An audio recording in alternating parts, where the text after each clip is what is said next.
How you doing, guys? Welcome back to the Poise Showcase series, and today we're going to be taking a look at a remastered version of my Poise Paladin build, which I introduced in part 22 of this video series. Now, one of my viewers, Pestilent Mercury, actually requested that I make a remastered version of this build post the 1.14 patch, so here we go, guys. There's a lot of differences between this one and the part 22 version, so let's go straight into the build. Now, we're at soul level 125 here, and those are my stats. As per usual, the Prisoner's Chain is in use, so that's an extra 5 points in Vigor, Endurance, and Vitality. And you'll notice there that my Faith is at 60. Now, it's at 60 because I want my Lightning Arrow utility spell to hit as hard as it can when it does hit. And on top of that, I am maining a Blessed Lothric Knight Ultra Greatsword. And because it's Blessed, it gets an A scaling in Faith, so two-handed, we are getting 715 AR from this beast. Now, over to my equipment page, like I mentioned, Blessed Lothric Knight Ultra Greatsword gets that A scaling in Faith, and pretty much when you're going in for a trade here, guys, a lot of the time you will see 2/3 of your opponent's life bar disappear in 1-2 hit combos, so it's quite devastating when it does hit, and it's going to be really good when you bait out those trades and hit them really hard with this weapon. Now, in my second right-hand slot, I have a Dark Longsword plus 10, as usual, as my fast weapon option, so I can deal with unfavorable matchups, finish people off, and also to chip through shields, guys. Now, in my left-hand slots, I have a Canvas Talisman plus 10, so I can poise cast the Lightning Arrow. So essentially, the Lightning Arrow is our utility spell here, and I'm going to be using it in pretty much the same way that I did for the Part 22 version of this build, which is to say I'm going to use it to keep my opponents moving around the map and to force them into trades with the Lothric Knight Ultra Greatsword. Well, not really force them, but bait them. So the bait is the Lightning Arrow. When it goes off, they approach you, you hit them with the Lothric Knight Ultra Greatsword. And we are poise optimized, which I'll get onto in a minute, so it'll help us tank those hits and get out our combos there, guys. Now, back over to the equipment page, I also have a Blessed Cestus plus 10 here in my second left-hand slot as my parrying tool, and also for that passive HP regen. And on the topic of passive HP regen, I've swapped out the projected heal for Bountiful Light for this particular version of the build, because essentially I like to open a match and cast Bountiful Light. That gives us 7 HP regen per tick for 60 seconds, and it stacks with the Blessed Gem on our Lothric Knight Ultra Greatsword for a total of 10 HP regen per tick for 60 seconds. And if we swap out to the Blessed Cestus there, we're getting 12 HP regen per tick for at least 60 seconds of the match. Now, when the Bountiful Light runs out, you can still have the Blessed Cestus and Lothric Knight Ultra Greatsword passive HP regen stack, so that's about 5 HP regen per tick anyway, guys. So more than enough there to enhance your trading abilities there, guys. So essentially, it'll help you tank more hits. Now, back over to the equipment page, my armor, I have an Alva Helm, Gundyr's Armor, Gauntlets of Favor, and Gundyr's Leggings for a total armor poise of 40.33. Now, we're a little bit less than I was in the Part 22 version of this build, but that's okay, because essentially when we are maining an Ultra Greatsword here, at 40.33 poise, we can infinitely hyper armor trade against every two-handed R1 up to and including the Greatsword and regular hammer class, and we can tank one two-handed R1 from Ultras, Great Axes, and Great Hammers. But that's okay, guys, we don't need to infinitely trade against those bigger weapons, because we can pick them apart outside of active frames using our fast weapon option. We can also potentially chip through them using Lightning Arrow because they're so slow, and because we can tank one two-handed R1 from those bigger weapons without getting poise broken, once we whittle them down enough, we can go in for one last trade and destroy them at the trade with the Lothric Knight Ultra Greatsword. So lots of options there to deal with those bigger weapons, and we're poise optimized to infinitely tank everything else. Now, over to the rings, Chloranthy Ring plus 3, Prisoner's Chain, Havel's Ring plus 3, and the Ring of Favor plus 3 to round out the build. Now, I will say, with the Lightning Arrow, guys, it's quite awesome because you can hold it, walk around with it, but also when you are holding it, you don't have to commit to it. Essentially, if you're in an unfavorable position while you're holding this particular weapon, you can just hit that roll button to cancel it, which is really good there, guys. It does give you the breathing room to be a little bit more versatile there and get those evasive maneuvers going when you need to. So that's pretty much it for the build here, guys. Let's go straight into the arena. Alrighty, guys, here we go. Looks like we have the Ring Knight Spear over there.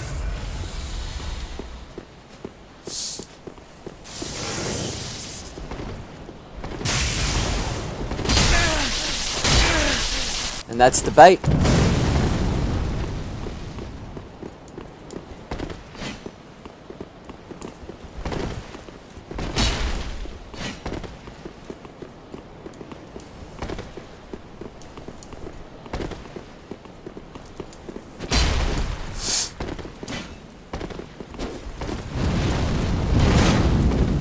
Just missed there with the weapon art. Whoop. Going in for that R2. Should have gone just for the regular R1. My bad. Didn't fall for it twice.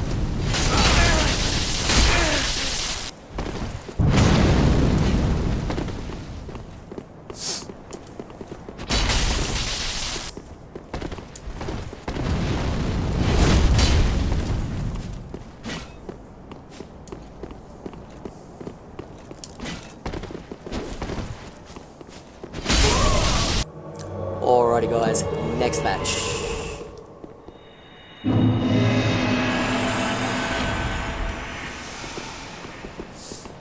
Cool. Perseverance with the Gale's Greatsword.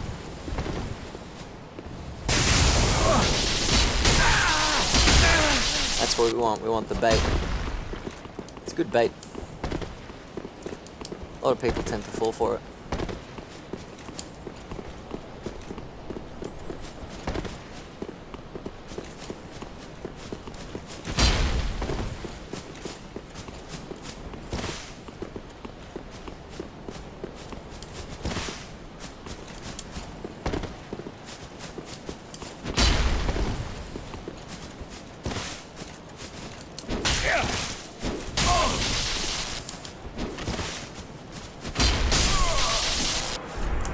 GG mate, GG. Alrighty guys, what do we have next over there? It's the Greatsword.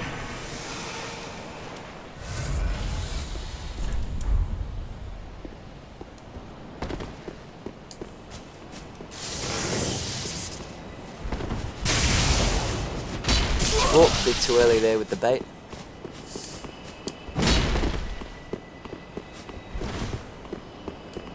Probably outpoise this guy, but do we want to get hit by that critical infused Greatsword? Probably not, right?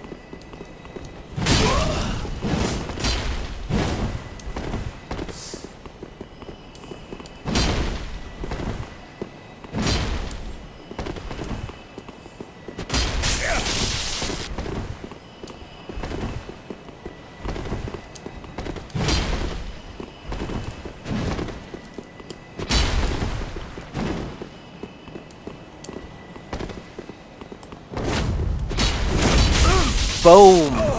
Up in the air he goes.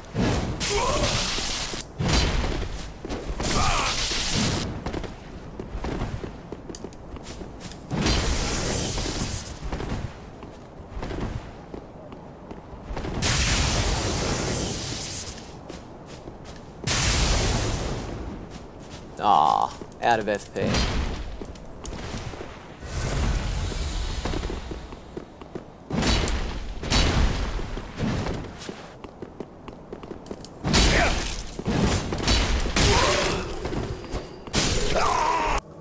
Alrighty guys, next match.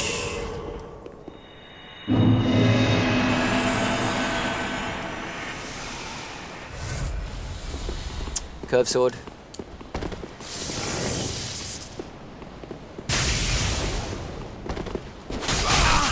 Oh no, it's the Quarry Dagger, my bad.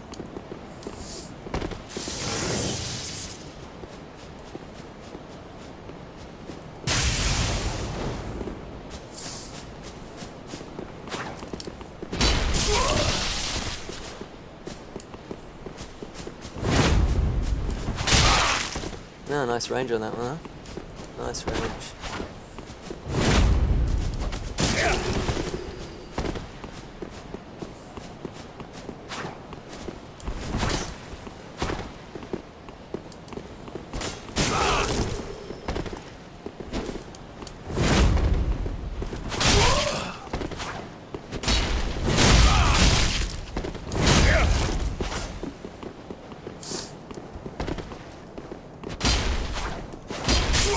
Ooh, almost got him with that second.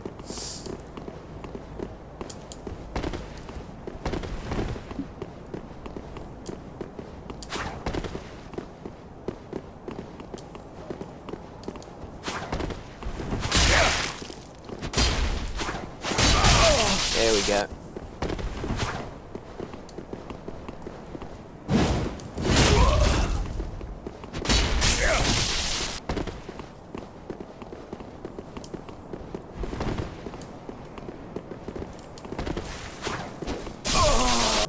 Alrighty guys, straight on to the next match.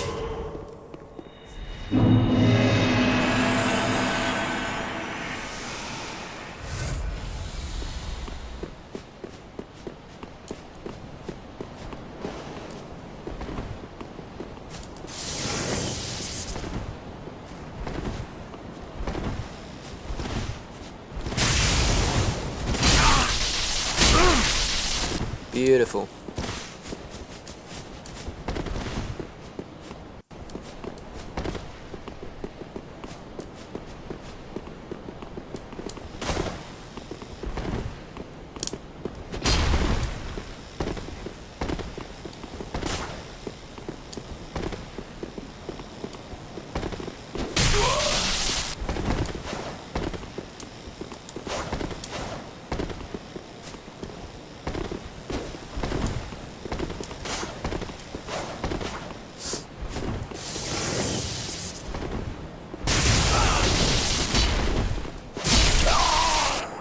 GG.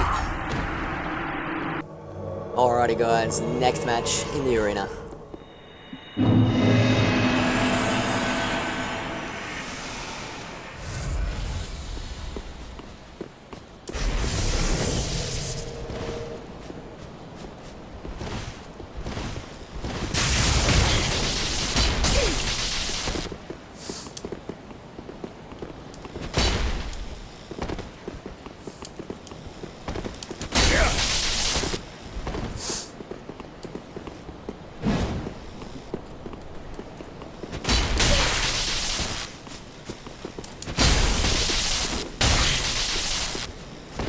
Ultra great sword combat here, guys.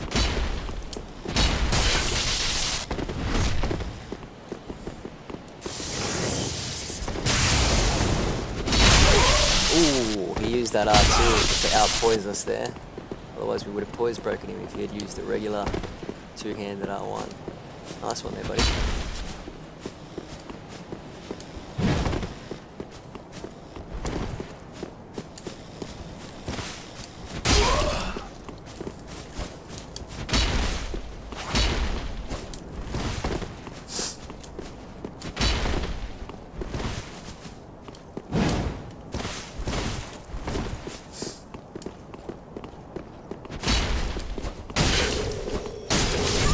Oh, we just hit him before the backstab came in. Oh, that was good. GG, man. Alrighty, guys, let's go for one last match here.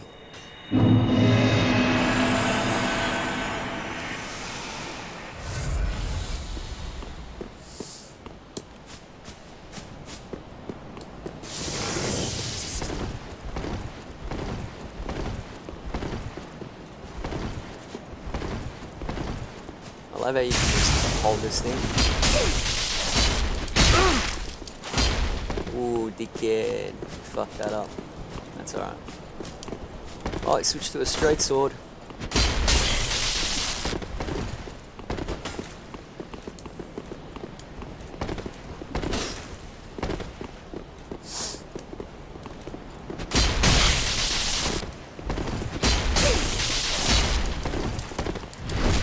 Nope. Always leave yourself a little bit of stamina there, guys, to roll out. Oh, what reach. God, the Lothric Knight Ultra Great Sword really is majestic. Oh, he messed up there. Went for that trade. GG. Alrighty guys, so that brings us to the end of the video here today, taking a look at the remastered version of the Poise Paladin. I hope you enjoyed this one, guys. This one was a lot of fun to make. And Pestilent Mercury Man, if you are watching this video, let me know in the comments section below if you enjoyed this particular remaster, because it was damn fun there, guys. Damn fun. Now, that's pretty much it for this particular video, guys. If you enjoyed it, please hit the like button. If you're enjoying my content, please subscribe. And as always, guys, thank you for watching.